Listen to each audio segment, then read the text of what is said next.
Hi everybody, welcome back to Sunshine Soap and Candle Company. A few weeks back, you guys saw me make a cold process soap using spirulina to give it a nice light green color, but also to infuse it with all of the skin loving benefits that spirulina offers. Spirulina is a blue-green algae that's packed full of vitamins and nutrients that your skin loves, so it's said to help with cell turnover and also collagen production, and it's got some vitamin B and just other great things that your skin loves. So today I'm going to be sharing with you how to make a liquid facial wash using spirulina. In today's video, I'm going to be going over my full visual step-by-step process and tutorial, along with giving you the reasons behind why I'm using specific ingredients and giving you tips and tricks along the way. If you would like the full written recipe plus a full written detailed step-by-step tutorial, please head on over to my Patreon campaign. I'll have this one available at the $5 level. There's really a ton to take advantage of over there. I'll go ahead and put the link to my campaign in the description box below. I am a crowd-funded content creator, so contributions from you really help me to continue to put out weekly videos and tutorials over on my campaign. So if you haven't had a chance to check it out yet, please click the link in the description box below and go see what thousands of other makers have really come to love. It's a great way to connect with me and other makers. And the lowest tier, which is the most popular at just $5 a month, really, you get access to hundreds of recipes and tutorials. So to me, it's the best deal on the internet, and I hope you'll go check it out. All right, let's get started. All right, so the first thing we're going to do is go ahead and weigh off some panthenol. Now, panthenol is great because it's got a high vitamin B content, which is great for complexion. It really helps to nourish your skin and helps to even out your skin tone. All right, so I weighed off some powdered panthenol into this little half of a bath bomb container, and I'm just going to go ahead and transfer it into this larger beaker here. And then next up, we're going to weigh off some distilled water. But before we weigh off some distilled water, I want to go ahead and place a coffee filter into the top of my beaker. You can use a coffee filter or any type of material. Maybe a cheesecloth would not be the best choice, but you definitely probably want a paper towel or a coffee filter where the bits of spirulina that I'm about to put in here can't escape. I want a very clear looking formula, meaning I don't want to see any floating spirulina, and spirulina is not water soluble or oil soluble, but it can be infused. So I'm going to show you how to do that right now. So just placing my coffee filter in there. And you can go as dark as you want. This is the spirulina powder that I'm using. It's super, super pigmented. It does have a bit of an oceany smell to it, but that will dissipate, more kind of like a seaweed smell, but that will dissipate in your final formula. You won't smell it. So I'm just adding in the tiniest little bit, you guys. I actually haven't ever even weighed out how much I'm using. Because it really does make a big impact on the formula. Let me just show you what I'm using here, just the tiniest bit. I'm going to pop into my coffee filter there, and then I'm going to pour the water for this formula right over the top of that to create a beautiful light green, kind of blue-green color. So the spirulina is in there, and then we're going to go ahead and pour the distilled water right into the coffee filter over the spirulina. If you do not filter out the powder, you will have floating spirulina in your facial wash, which maybe you want that, but for this formula that I'm making today, I just want it to be very clear and smooth looking. So we're going to go ahead and weigh off the water. And as you see it start to filter through, it's coming through a light blue-green color.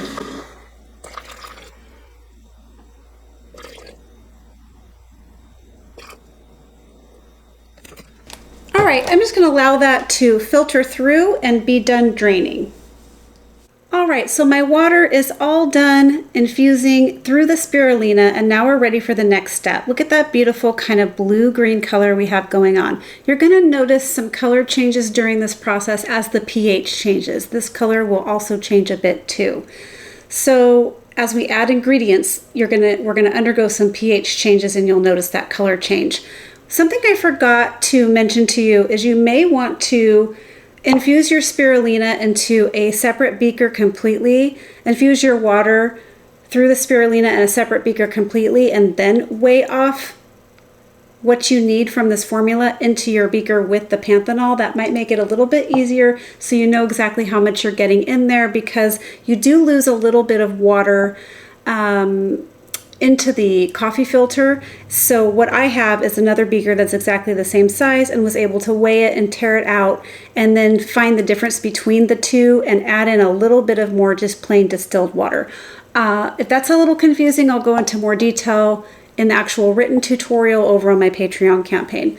All right, so the next thing we're going to do is go ahead and weigh off some glycerin. We're using quite a bit of glycerin in this formula. This is going to help draw moisture to your skin. It's a humectant.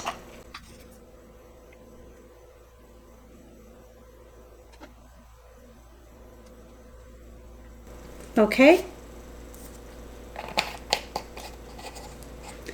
Next, we're going to be adding in some bamboo extract.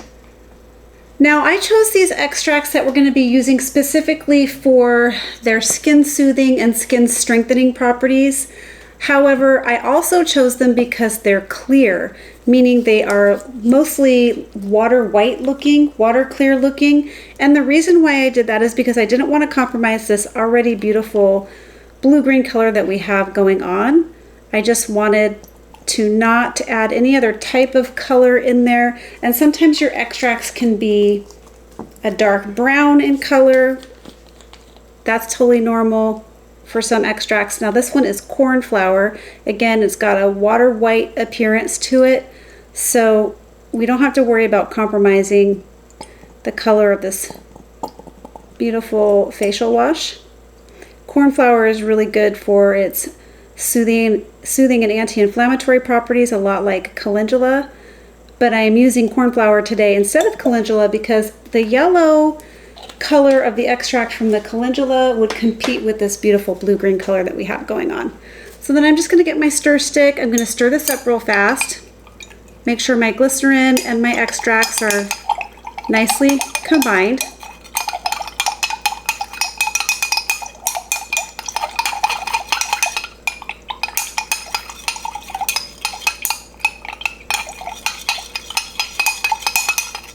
Okay, then for this next part, I'm going to go ahead and get my small scale out again, and the tiny container that I'm using for small measurements,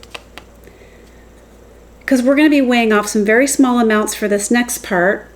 The first thing we're going to be weighing off is some polyquaternium 7. Now, we're using the polyquaternium 7 for its beautiful slip and conditioning properties. This just adds a beautiful feel to your surfactant based systems. So I have come to really like this ingredient. I got this one at Voyager Soap and Candle, and it is very easy to come by and very inexpensive as well, and I find it makes a big difference in body washes and shampoos and facial washes. So we're going to go ahead and add in our polyquaternium 7. If you have honeyquat, you could use that. It's just not exactly, you're going to get a little bit different of a result, and honeyquat is kind of a golden brown color as well, whereas this is water white. Next, we're going to be weighing off the preservative needed for this formula, and I'm going to be using some liquid germall plus. Liquid germall plus is great for water-based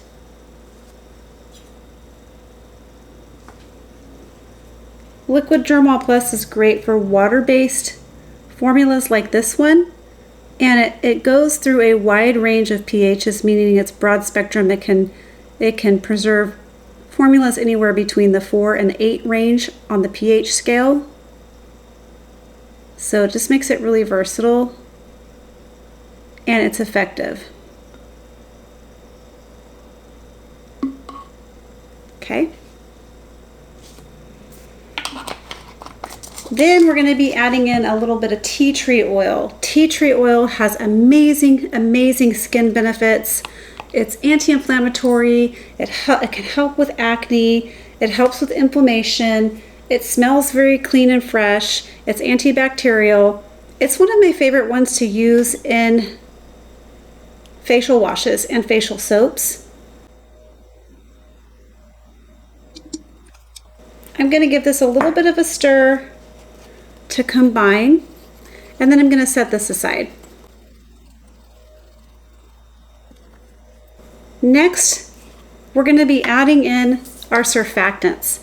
Now the surfactants here are what's going to create your bubbles, your foam, and your lather, and also these are your cleansing properties. So they lift the oil and dirt and makeup off your skin, and they also bring the foam and the lather and the bubbles to your property.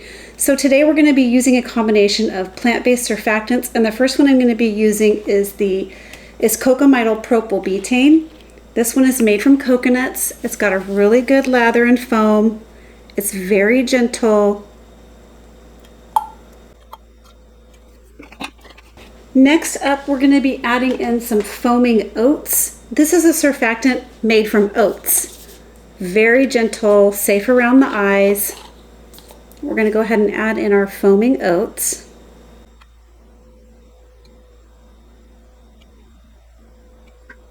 Okay. I got this foaming oats from Windy Point soap making supplies.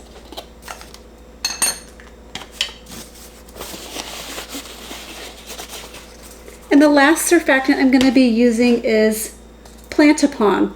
Plantapon LGC Sorb. I got this one from Crafter's Choice. If you don't have plantapon, you can replace this with just more foaming oats if you like, or you can use something like desyl glucoside or cocoa glucoside. This one is a very gentle surfactant. It's known for its very gentle profile, and it's a combination of several surfactants. I've actually been meaning to try this one in a micellar water formula. All right. So you might be noticing a little bit of the color changing here, and some of that's due to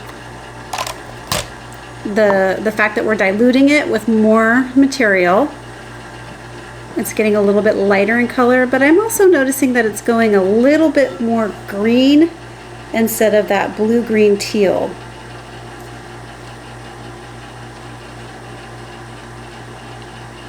Okay, so we're just gonna go ahead and mix these ingredients up to combine. And then I'm gonna go ahead and combine this little half a bath bomb container, the contents in here with this. But how I'm going to do that, since some of these ingredients are kind of sticky, is I'm going to go ahead, and I don't want anything left behind, I'm going to pour some from my batch into this container. I'm going to take my spatula carefully, and I'm going to stir this up. So the point is to just pick up all the raw material that's down to the bottom of this container, and that way we'll have an easier time getting everything over to the other beaker. Now you may see the formula go a little bit cloudy when I pour the contents in, and that's just due to the tea tree oil. It will go more clear as it sits. So I'm just going to combine the ingredients now. All right, next we're going to go ahead and thicken this up. I'm going to thicken this up into a sort of what you can put into a pump container, I guess kind of like a runny honey or a little bit of a thinned out honey consistency, and I'm going to be doing that with some liquid Crowthix. You guys could probably use glucose D in this formula as well. I just know with this combination of surfactants that you're going to have a lot of success with the Crowthix, with the liquid Crowthix. A little bit goes a long way.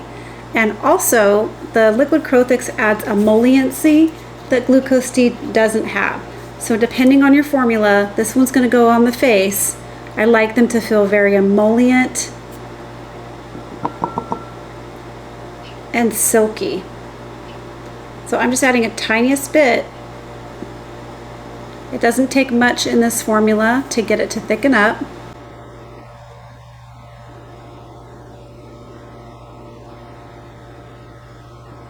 So we're going to go ahead and add a little bit more Crowthix,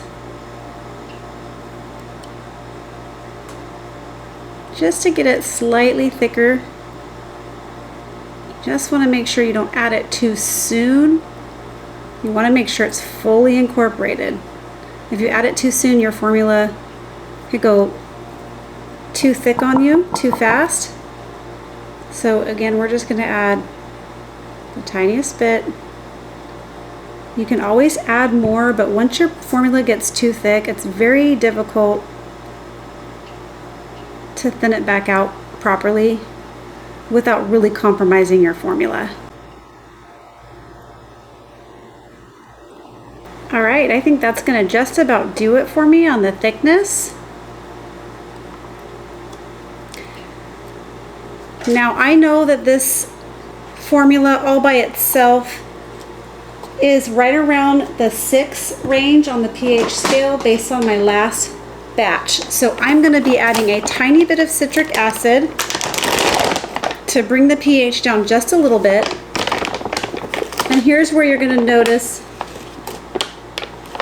some of those color changes as well, a little bit, just a little bit. I just want to bring it down into the 5 to 5.5, 4.5 to 5.5 range. A 5 is pretty ideal. So as you can see, it did go a little bit lighter after adding in that citric acid. I'm going to go ahead and check the pH off camera, and I'll bring it right back when we're ready to package this up. All right, we're going to go ahead and package this up. I brought the pH down to right around a 5 with that little bit of citric acid, and we're just going to pour it into this little glass container here. I think they're so cute. I got these on Amazon. You can check out my Amazon affiliate link also in the description box, where I have all of the things that I use for the most part over there, and it helps me out when you use my link. So I'm just going to go ahead and pour this in. This formula still has lots of bubbles in it. They will work out as this formula sits, and then the formula will look a little bit more clear.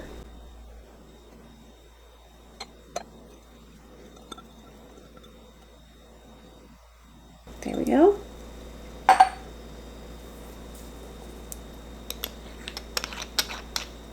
And there it is, a spirulina infused facial wash.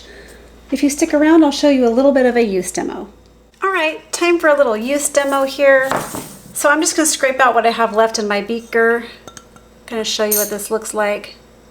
I did add a little bit more liquid Crowthix to this after I adjusted the pH, just because I know that after the bubbles settle, it will go a little bit thinner than it looks like right now. So there it is. So this has a really nice, gentle foam and lather to it, and they're kind of like tight little silky bubbles. It smells super fresh. I love the smell of that tea tree, but that's what it looks like, the lather. Of course, you could, activate it a little bit more with water. Get a bit more of a lather there, but it just feels so silky smooth. It has a gorgeous skin feel to it. It feels hydrating and silky, so not drying at all. And that's what the lather looks like. So to me, that's perfect for a facial wash. All right, everybody, that's how you make a beautiful spirulina infused facial wash. I hope you liked this video. If you did, please remember to give it a thumbs up. Leave me some comments and questions below. That really means a lot to me. Share this video with a friend and subscribe to my channel. All right, everybody, catch you on the next video. Bye. Keep shining.